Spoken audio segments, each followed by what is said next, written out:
Okay વિદ્યાર્થી મિત્રો, હમણાં આપણે જોયું ગ્લાયકોલિસિસ પથ અને એના 10 તબક્કા, જેમાં મેં તમને લોકોને શીખવાડ્યું કે કઈ રીતે ગ્લાયકોલિસિસ પથ તૈયાર થાય છે. જો આગળનો વિડિયો તમે સંપૂર્ણ રીતે અને કમ્પ્લીટ જોયો હશે તો જ તમને હવે નેક્સ્ટમાં સમજ પડશે. તો રિક્વેસ્ટ કરું છું, જો આગળનો વિડિયો ગ્લાયકોલિસિસ જે મેં તમને કરાવ્યું, જો એ તમે ન જોયો હોય તો ફરીથી એકવાર જોઈ લો, કારણ કે તો જ તમને લોકોને હવે વધારે સમજ પડશે. હવે વિદ્યાર્થી મિત્રો, આપણે આની અંદર થોડી ઘણી વાતચીત કરવાની છે ઉત્સેચક વિશે. અહીંયા તમે થોડુંક જોવાની કોશિશ કરો. જોવાનું શું છે? અહીંયા તમારી પાસે ગ્લુકોઝ છે અને અહીંયા તમારી પાસે બને છે ગ્લુકોઝ 6 ફોસ્ફેટ. ગ્લુકોઝમાંથી ગ્લુકોઝ 6 ફોસ્ફેટ બનતી વખતે જે ઉત્સેચક વપરાય છે તેનું નામ છે હેક્સોકાઇનેઝ. આ પ્રક્રિયા હેક્સોકાઇનેઝ ની હાજરીમાં સક્રિય બને છે. બીજું કે ગ્લુકોઝ 6 ફોસ્ફેટ એમાંથી ફ્રુક્ટોઝ 6 ફોસ્ફેટ બનવું. આમાં શું થાય છે કે એક સમઘટક બીજા સમઘટકમાં રૂપાંતરિત થાય છે. જ્યારે એક સમઘટક એના બીજા સમઘટકમાં રૂપાંતરિત થતો હોય તો તેવી પ્રક્રિયાના ઉત્સેચકને આપણે નામ આપીશું આઇસોમરેઝ ઉત્સેચક. આઇસોમરેઝ ઉત્સેચક. તો અહીંયા વપરાય છે આઇસોમરેઝ ઉત્સેચક. ત્યારબાદ ફ્રુક્ટોઝ 6 ફોસ્ફેટમાંથી જ્યારે ફ્રુક્ટોઝ 1,6 બાયફોસ્ફેટ બને છે, એ પ્રક્રિયામાં વપરાય છે ફોસ્ફો ફ્રુક્ટોકાઇનેઝ ઉત્સેચક. ફોસ્ફો ફ્રુક્ટોકાઇનેઝ ઉત્સેચક. વિદ્યાર્થી મિત્રો, બહુ જ ઇમ્પોર્ટન્ટ ઉત્સેચક છે ફોસ્ફો ફ્રુક્ટોકાઇનેઝ ઉત્સેચક. અને એની અગત્યતા શું છે એ હું તમને લોકોને વિડિયોના અંતમાં કહેવાનો છું, જે બહુ જ ઇમ્પોર્ટન્ટ રહેશે. એટલે યાદ રાખજો, ફોસ્ફોફ્રુક્ટોકાઇનેઝ. વિદ્યાર્થી મિત્રો, એવું કહેવાય છે કે ત્યારબાદ ફ્રુક્ટોઝ 1,6 બાયફોસ્ફેટ એના બે ટુકડા આપણે કરેલા. હા, બીજી એક વસ્તુ અહીંયા તમે એક નાનો અમથો સુધારો કરી લેજો. હું આને આ રીતે બનાવી દઉં છું. હા, મતલબ કે આ એવું દર્શાવે છે કે આમાંથી આ બની શકે છે અને આમાંથી આ બની શકે છે. પુનરાવર્તિત છે ભાઈ આ બે, પણ આ બે પુનરાવર્તિત એવા નથી, આમાંથી આ બને છે. ઓકે, તો યાદ રાખજો. હા, બીજી એક વસ્તુ આપણે અહીંયા નાનો અમથો સુધારો કરીશું. આ દરેકમાં હું આ રીતે નિશાનીઓ મારીશ. આ બધી નિશાનીઓ વિદ્યાર્થીઓ રિવર્સિબલ ની કહેવાય. આવી જે નિશાનીઓ વાગે ને એને રિવર્સિબલ કહેવાય. રિવર્સિબલ નો મતલબ કે આમાંથી આ પણ બને, એમાંથી આ પણ બનતું હોય, આમાંથી આ પણ બને, એમાંથી આ પણ બનતું હોય. બરાબર? જે રિવર્સ થઈ શકે છે. આમાંથી આ બને, આમાંથી બને, આમાંથી આ બને, આમાંથી. અને જ્યાં જે તમને સિંગલ એરો દેખાય છે, સિંગલ એરો તમને ત્રણ જ જગ્યાએ દેખાશે. છેલ્લી જગ્યા, પહેલી જગ્યા અને ત્રીજી જગ્યા, ત્રીજા સ્ટેપમાં. આ ત્રણ સ્ટેપ સિંગલ એરો છે, જે દર્શાવે છે કે એ ત્રણે ત્રણ સ્ટેપમાં ફક્ત એક જ દિશામાં તમે આગળ વધી શકશો. ફરી પાછા રિવર્સ આવી શકશો નહીં. જેમ કે આમાંથી આ બન્યા પછી આમાંથી આ નહીં બને. એકવાર તમે આમાંથી આ બની ગયા પછી તમે આમાંથી આ નહીં બની શકો.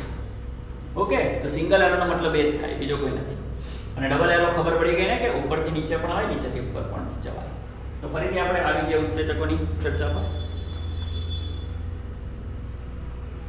ફ્રુક્ટોઝ 1,6 બાયફોસ્ફેટ એમાંથી બને છે 2-ફોસ્ફોગ્લિસરાલ્ડિહાઇડ.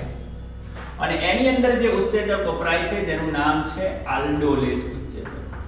આલ્ડોલેઝ ઉત્સેચક. અહીંયા જે ઉત્સેચક વપરાય તે આલ્ડોલેઝ. અને આ બંને એકબીજાના સમઘટક છે. PgAl અને DHB બંને એકબીજાના સમઘટક છે. એમાં જે ઉત્સેચક આવે છે તેનું નામ ફરી પાછું મેં તમને જે કીધેલું તે છે આઇસોમરેઝ.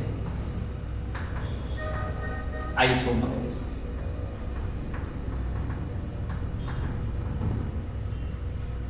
એના પછી આપણે વાત કરીએ આમાંથી આની પ્રક્રિયા.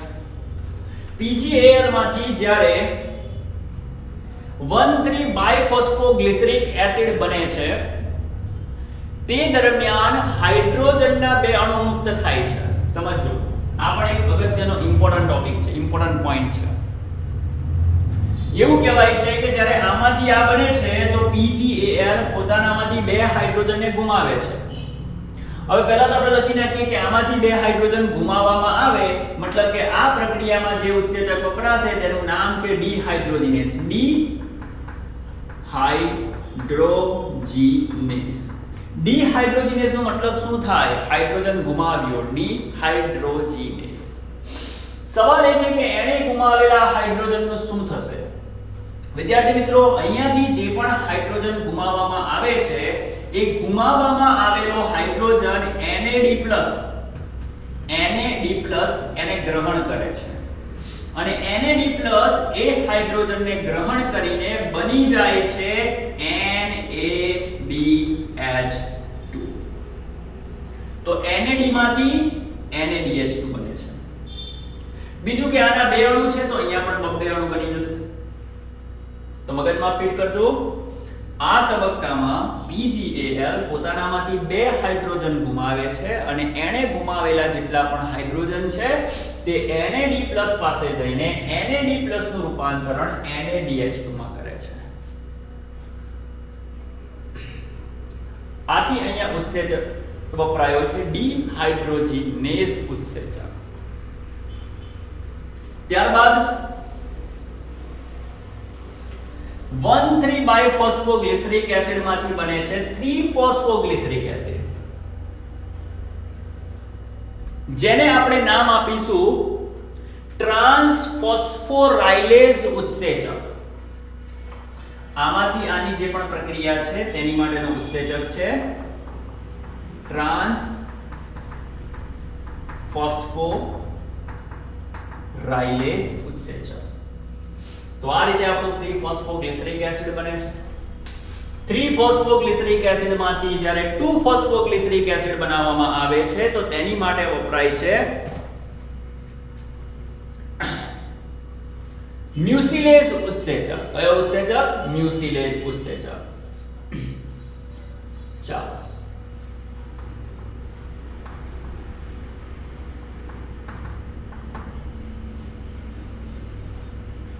અને 2-ફોસ્ફોગ્લિસરિક એસિડ માંથી જ્યારે ફોસ્ફોઇનોલ પાયરુવિક એસિડ બને છે ત્યારે જે ઉત્સેચક વપરાય છે તેનું નામ છે ઇનોલેઝ ઉત્સેચક. અને હવે 2-ફોસ્ફોગ્લિસરિક એસિડ આગળ જઈને રૂપાંતરિત થાય છે પાયરુવિક એસિડમાં, જેની અંદર ઉત્સેચક વપરાય છે પાયરુવિક એસિડ કાઇનેસ. Pyruvic acid કાઇનેસ. તો અહીંયા હું શોર્ટમાં લખીશ પાયરુવિક એસિડ કાઇનેસ. અહીંયા મ્યુસિલેઝ નું તમે મ્યુટેઝ કરી નાખજો. મ્યુટેઝ ઉત્સેચક આવશે. મ્યુટેઝ. તો આ હતા વિદ્યાર્થી મિત્રો એની અંદર ઉત્સેચકોની માહિતી. હવે બીજા કેટલાક અગત્યના પોઈન્ટ્સ આપણે એમાં ડિસ્કસ કરીશું. ચાલો, અહીંયા આપણે વાત કરીશું શક્તિની. મતલબ કે એટીપી.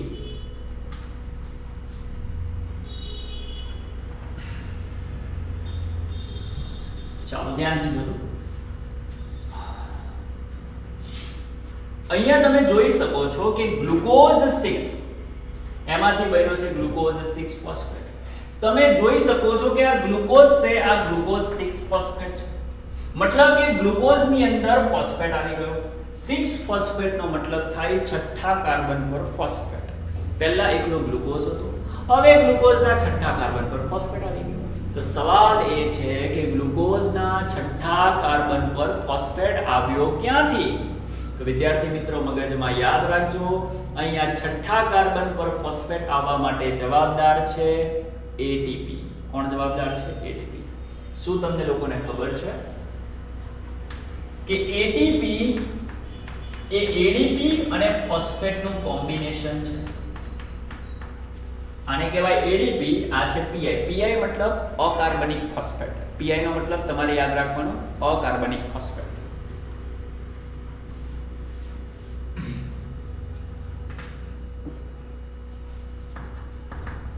ADP વત્તા PI gives ATP. PI મતલબ અકાર્બનિક ફોસ્ફેટ. હવે મને એમ કહો ADP અને PI ભેગા થાય તો ATP મળે અને એ જ રીતે જો તમે ATP ને તોડી નાખો તો ATP ના ટુકડામાંથી ADP અને PI મળી શકે કે ના મળી શકે? તો બસ સિમ્પલ છે.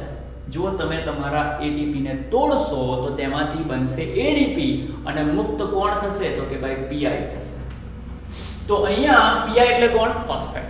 અને અહીંયા સવાલ શું હતો કે સાલો ઉપર ગ્લુકોઝ છે અને નીચે ગ્લુકોઝ 6 ફોસ્ફેટ છે, તો ગ્લુકોઝમાં ફોસ્ફેટ આવ્યો ક્યાંથી? તો યાદ રાખજો ગ્લુકોઝમાં એ જે ફોસ્ફેટ છે તે ATP માંથી આવે છે. એનો મતલબ કે આ જે તબક્કો છે એ તબક્કા દરમિયાન ATP ના એક અણુનું રૂપાંતરણ થાય છે ADP માં. ATP નો એક અણુ ADP ના એક અણુમાં રૂપાંતરિત થાય છે અને જે ફોસ્ફેટ મુક્ત થાય છે તે અહીંયા આવી જાય છે. કેટલું સિમ્પલ. આગળ જુઓ. અહીંયા તમે લોકો જોઈ શકો છો આ જગ્યા ઉપર અહીંયા છે ફ્રુક્ટોઝ 6 ફોસ્ફેટ અને અહીંયા થઈ ગયું ફ્રુક્ટોઝ 1,6 બાયફોસ્ફેટ. આ 1,6 બાયફોસ્ફેટ નો મતલબ શું? 1,6 બાય એટલે કે 2 બાય મતલબ કે 2 ફોસ્ફેટ. ઉપર છે ઓન્લી 6 ફોસ્ફેટ અને નીચે છે બાયફોસ્ફેટ મતલબ કે 2 ફોસ્ફેટ. હવે એક ફોસ્ફેટમાંથી 2 ફોસ્ફેટ થયા મતલબ કે ફરી પાછો એક ફોસ્ફેટ ઉમેરાયો અને એ ફરી પાછો ફોસ્ફેટ ક્યાંથી ઉમેરાયો હશે? તો વિદ્યાર્થી મિત્રો ફરી પાછો ફોસ્ફેટ ઉમેરાયો ATP માંથી. તો અહીંયા પણ ફરી પાછો તમારો ATP છૂટો પડ્યો હશે અને ATP માંથી બન્યું હશે ADP. અને જે ફોસ્ફેટ છૂટો પડે છે તે અહીંયા જોડાઈને આવું બનાવી દે છે. કેટલું સિમ્પલ છે. તો આટલી વસ્તુ ક્લિયર થઈ ગઈ. હવે અહીંયા આવી જાઓ. આ જગ્યા ઉપર તમે લોકો ચેક કરો. અહીંયા છે 1,3 બાયફોસ્ફો અને એમાંથી થઈ ગયું 3 ફોસ્ફો. વિદ્યાર્થીઓ સમજો આ જગ્યા ઉપર છે બાયફોસ્ફો, બાય એટલે કે 2 ફોસ્ફો અને અહીંયા થઈ ગયું ખાલી ફોસ્ફો, ખાલી ફોસ્ફો એટલે કે 1 ફોસ્ફો. મતલબ કે એક ફોસ્ફેટ સમૂહ ગુમ થઈ ગયો, એક ફોસ્ફેટ સમૂહ ગાયબ થઈ ગયો. તો સવાલ એ છે કે એ ફોસ્ફેટ સમૂહ ગાયબ થયો તો થઈને ગયો કેમ? તો મગજમાં ફીટ કરજો. બાયફોસ્ફેટમાંથી જ્યારે ફોસ્ફેટ બને તો એક ફોસ્ફેટ ગાયબ થઈ ગયો. એ ગાયબ થયેલો ફોસ્ફેટ ADP પાસે ગયો છે અને ADP માં જઈને તેણે ATP બનાવ્યું છે. જો વિદ્યાર્થી મિત્રો યાદ રાખજો ફોસ્ફેટ ઉમેરાય જેમ કે અહીંયા જુઓ આમાં ફોસ્ફેટ ઉમેરાયો તો તમે ATP નું ADP બનાવશો. બરાબર ને? આમાં ફોસ્ફેટ ઉમેરાય છે તો ATP માંથી ADP બનાવવાનું. જ્યારે અહીંયા તમે ક્લિયરલી જોઈ શકો છો કે 2 ફોસ્ફેટમાંથી એક થઈ ગયો મતલબ કે ફોસ્ફેટ ઓછો થઈ ગયો. ફોસ્ફેટ ઓછો થાય તો ADP નું ATP બનાવવાનું. ફોસ્ફેટ વધે, ફોસ્ફેટ ઉમેરાય તો ATP માંથી ADP બનાવવાનું અને ફોસ્ફેટ ઓછો થતો હોય તો તમારે ઉલટું કામ કરવાનું, ADP માંથી ATP બનાવવાનું. બીજું કે આના આપણી પાસે 2 અણુ છે તો ADP પણ 2 હશે અને ATP પણ 2 બનશે. છે કે નહીં? તો અહીંયા 2 ATP નું નિર્માણ થાય છે. એવી રીતે અહીંયા આવી જાઓ. અહીંયા જો આ જગ્યા પર અહીંયા છે 2-ફોસ્ફોઇનોલ પાયરુવિક એસિડ અને અહીંયા થઈ ગયું ઓન્લી પાયરુવિક એસિડ. ભાઈ અહીંયા ફોસ્ફોપાયરુવિક એસિડ છે અને અહીંયા ઓન્લી પાયરુવિક એસિડ છે. મતલબ કે આમાં ફોસ્ફો છે, આમાં ફોસ્ફો છે જ નહીં. મતલબ કે આ તબક્કામાં ફોસ્ફો એટલે કે ફોસ્ફેટ સમૂહ ગુમ થઈ ગયો છે, ઓછો થઈ ગયો છે. અને જ્યારે ફોસ્ફેટ સમૂહ ઓછો થતો હોય તો ફરી પાછું યાદ રાખવાનું ADP માંથી શું બનાવવાનું તમારે? ATP. પણ નિયમ અનુસાર આ 2 છે તો આ પણ 2 હશે અને ATP પણ 2 બનશે. તો અહીંયા તમે જોઈ શકો છો આ તબક્કા દરમિયાન એક ATP માંથી એક ADP બન્યું, એક ATP માંથી એક ADP બન્યું, અહીંયા 2 ADP માંથી 2 ATP બન્યા, અહીંયા 2 ADP માંથી 2 ATP બન્યા. બીજું એક આ પણ એક એવો તબક્કો છે. અહીંયા છે ફોસ્ફોગ્લિસરાલ્ડિહાઇડ. તમે કહેશો કે સાહેબ અહીંયા છે ફોસ્ફો અને અહીંયા થઈ ગયું બાયફોસ્ફો. અહીંયા ફોસ્ફો, અહીંયા બાયફોસ્ફો. તો સાહેબ અહીંયા પણ એક ફોસ્ફો તો વૈધો કે ના વૈધો? હા ભાઈ, તો અહીંયા પણ એક ફોસ્ફો વૈધો છે, પણ એ જે વધારાનો ફોસ્ફો છે તે એટીપી માંથી નથી મળ્યો. એ ફોસ્ફો બહારથી આવ્યો છે અકાર્બનિક ફોસ્ફેટ સ્વરૂપે. તો તમે લોકો ચાહો તો આ પ્રક્રિયામાં આ રીતે બતાવી શકો. પીઆઈ ને બે પીઆઈ તમારે બતાવવાના અને આવી રીતે એરો મારી દેવાનો. તમે ફરીથી જુઓ, આનું નામ છે ફોસ્ફો, આનું નામ છે ફોસ્ફોગ્લિસરાલ્ડિહાઇડ અને અહીંયા છે બાયફોસ્ફો. તો ફોસ્ફોમાંથી બાયફોસ્ફો થયું, એકમાંથી બે થયું, એકમાંથી બે ફોસ્ફો થાય મતલબ કે ફોસ્ફો વધ્યો. અને જ્યારે તમારો ફોસ્ફો વધે તો તમે એટીપી માંથી એડીપી બનાવો છો. પણ વિદ્યાર્થીઓ યાદ રાખજો, આ જગ્યા પર તમારે એટીપી માંથી એડીપી નથી બનાવવાનું. કેમ? કારણ કે આ પ્રક્રિયામાં બહારથી અકાર્બનિક ફોસ્ફેટ આવે છે. બે પીઆઈ ના અણુ બહારથી એમ જ આવે છે અને પ્રક્રિયામાં જોડાઈ જાય છે. એટલે અહીંયા એટીપી નથી તોડવાનો. ક્લિયર થઈ ગયું? ઓકે. આખી પ્રક્રિયાને ઉપરથી લઈને છેલ્લે સુધી જો ધ્યાનથી જોવામાં આવે તો તમને લોકોને ખબર પડશે કે આખી જ પ્રક્રિયા દરમિયાન ફક્ત બે એટીપી વપરાયા છે અને એની સામે 4 એટીપી પેદા થયા. કઈ રીતે જુઓ? આ એટીપી વપરાયો, એટીપી માંથી એડીપી બન્યો મતલબ કે આ એટીપી વપરાયો. અહીંયા પણ એટીપી માંથી એડીપી બન્યો મતલબ કે આ એટીપી વપરાયો. તો આ બે એટીપી વપરાઈ ગયા. એટીપી વપરાય છે મતલબ કે -2 એટીપી કહેવાય. વપરાય મતલબ કે ઓછા થાય ભાઈ, વપરાય મતલબ કે ઓછા થાય. તો બે એટીપી માઈનસ થઈ ગયા. વપરાય મતલબ કે ઓછા થાય, તો બે એટીપી ઓછા થઈ ગયા ભાઈ. અને આખી પ્રક્રિયામાં તમે જુઓ તો અહીંયા જુઓ, આ તબક્કામાં જુઓ, આ તબક્કામાં બે એટીપી માંથી બે એટીપી બન્યા મતલબ કે બે એટીપી ઉત્પન્ન થયા. અને અહીંયા પણ બે એટીપી ઉત્પન્ન થયા. તો 2 અને 2 કેટલા થાય? 4. તો 4 એટીપી ઉત્પન્ન થયા. ઉત્પન્ન થવાનો મતલબ +4 એટીપી. તો આખું ગ્લાયકોલિસિસ ઉપરથી લઈને છેલ્લે સુધી જોશો તો તમને ખબર પડશે કે 4 એટીપી ઉત્પન્ન થયા છે અને 2 એટીપી દૂર થયા છે. દૂર ક્યાં થયા? પહેલા તબક્કામાં અને ત્રીજા તબક્કામાં. અને ઉત્પન્ન કઈ થયા? તો કે ભાઈ આ તબક્કામાં અને છેલ્લા તબક્કામાં. ચાલો આ બેનો સરવાળો કરો. 4 ઉત્પન્ન થયા, એમાંથી 2 ઓછા થઈ ગયા, તો આપણને કુલ ચોખ્ખા કેટલા મળ્યા? 2 એટીપી. તો કોઈ તમને પૂછે કે ગ્લાયકોલિસિસના પથમાં ચોખ્ખા એટીપી કેટલા પ્રાપ્ત થાય છે? તો સીધી ભાષામાં એને આન્સર આપવાનો ફક્ત 2. કોઈ તમને પૂછે કે ગ્લુકોઝમાંથી પાયરુવેટિક એસિડના 2 અણુ બને તે દરમિયાન કેટલા એટીપી મુક્ત થાય છે અથવા તો કેટલા એટીપી ઉત્પન્ન થાય છે? ચોખ્ખા કેટલા એટીપી ઉત્પન્ન થાય છે? તો ભાઈ 2. ફરીથી સવાલ જુઓ. આ આખો ગ્લાયકોલિસિસ કહેવાશે. ગ્લાયકોલિસિસમાં કુલ કેટલા એટીપી ઉત્પન્ન થાય છે? તો જવાબ આવશે 4. જવાબ આવશે 4. અને ગ્લાયકોલિસિસમાં ચોખ્ખા કેટલા પ્રાપ્ત થાય છે? ચોખ્ખા પરિણામી કેટલા પ્રાપ્ત થાય છે? તો આન્સર આવશે 2. ઉત્પન્ન કેટલા થયા? 4. ચોખ્ખા કેટલા મળ્યા? તો કે ભાઈ 2. ગુચવાઈ ન જતા ખાલી. તો આ છે વિદ્યાર્થી મિત્રો આપણો ગ્લાયકોલિસિસ પથ. એકવાર નજર મારી લો, ત્યારબાદ કેટલાય અગત્યના પોઈન્ટ આના વિશે છે જે હું તમને ડિસ્કસ કરું છું. ફટાફટ જોઈએ.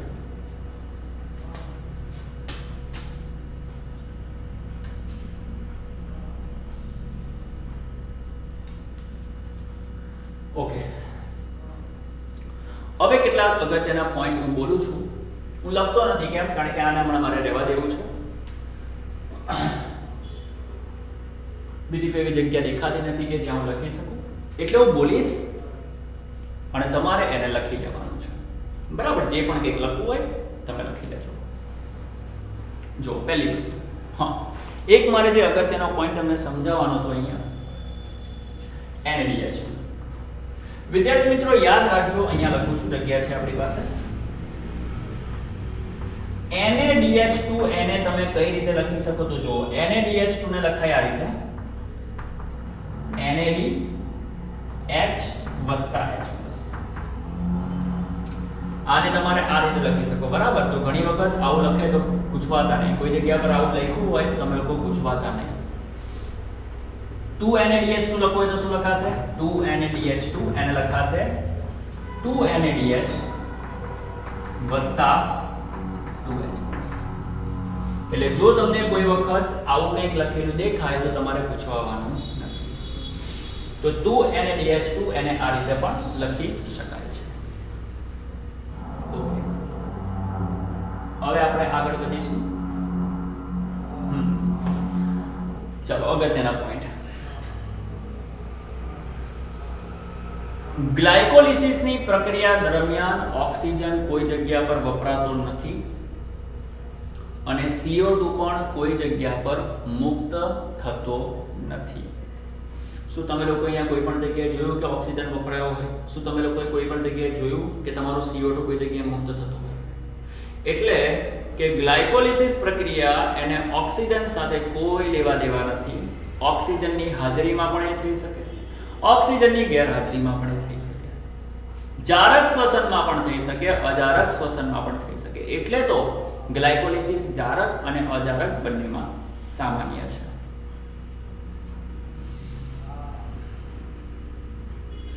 ગ્લાયકોલિસિસની અંદર ગ્લુકોઝનો એક અણુ પાયરુવિક એસિડના 2 અણુમાં રૂપાંતરિત થાય છે. તમે ખુદ જોયું કે ગ્લુકોઝનો એક અણુ હતો, એમાંથી પાયરુવિક એસિડના 2 અણુ મળ્યા છે. ગ્લુકોઝના અણુમાં 6 કાર્બન હતા, જ્યારે પાયરુવિક એસિડના અણુમાં 3 કાર્બન છે. તો 6 કાર્બનના એક અણુમાંથી 3 કાર્બન ધરાવતા 2 અણુ પાયરુવિક એસિડના પ્રાપ્ત થાય છે. ગ્લાયકોલિસિસની ચાવીરૂપ નિપજ કઈ? Pyruvic acid. બીજું, અહીંયા જે NaDH2 ઉત્પન્ન થાય છે, એ ઉત્પન્ન થતા NaDH2 આગળ જાય છે કણાભ સૂત્રમાં. કઈ જગ્યા પર જાય છે? કણાભ સૂત્રમાં. અને કણાભ સૂત્રની અંદર જઈને જે ઓક્સિડેટિવ ફોસ્ફોરાયલેશનની ક્રિયા છે, એ ઓક્સિડેટિવ ફોસ્ફોરાયલેશનની ક્રિયામાં તે પસાર થાય છે. અને ઓક્સિડેટિવ ફોસ્ફોરાયલેશનની જે ક્રિયા છે તે જ એક અગત્યની ક્રિયા છે જેમાં આપણે શક્તિને મુક્ત કરીશું. તો યાદ રાખજો, ઉત્પન્ન થતા NaDH2 ક્યાં વપરાશે? કણાભ સૂત્રમાં ઓક્સિડેટિવ ફોસ્ફોરાયલેશનની ક્રિયામાં. કેવી રીતે વપરાશે એના વિશેની પણ ચર્ચા આપણે આગળ કરવાના છે, જ્યારે ઓક્સિડેટિવ ફોસ્ફોરાયલેશન ભણીશું ત્યારે. આગળ વધીએ. ચોખ્ખા 2 ATP ની પ્રાપ્તિ થાય છે. બીજું, ગ્લાયકોલિસિસમાં પહેલું, ત્રીજું